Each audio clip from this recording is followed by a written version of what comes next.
लाडक्या बहिणींसाठी पुन्हा सामाजिक न्याय विभागाचा 410 कोटींचा निधी वळवला। निधी लाडकी बहीण योजनेतील अनुसूचित जाती प्रवर्गातील पात्र महिला लाभार्थ्यांना देण्यासाठी वापरणार। निधीच्या कमतरतेचा राज्यातील आमदारांनाही फटका। अनेक आमदारांना गेल्या 6 ते 7 महिन्यापासून घरभाडं भत्ता नाही, सूत्रांची माहिती।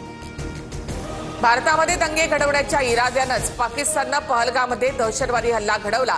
ऑपरेशन सिंदूर पाकिस्तानला कायम पराभवाची आठवण करून देईल।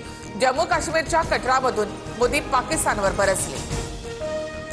पंतप्रधान मोदींच्या हस्ते चिनाब पुलाचं उद्घाटन। कटरा ते श्रीनगर वंदे भारत एक्सप्रेसलाही मोदींकडून हिरवा झेंडा।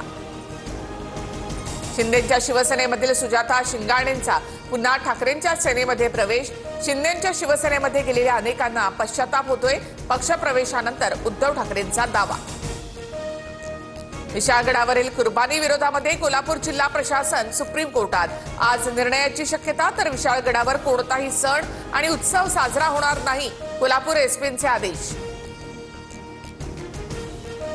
मिठी नदी घोटाळा प्रकरणी अभिनेता डिनो मोरियाच्या मुंबईतल्या घरी ईडीची छापेमारी।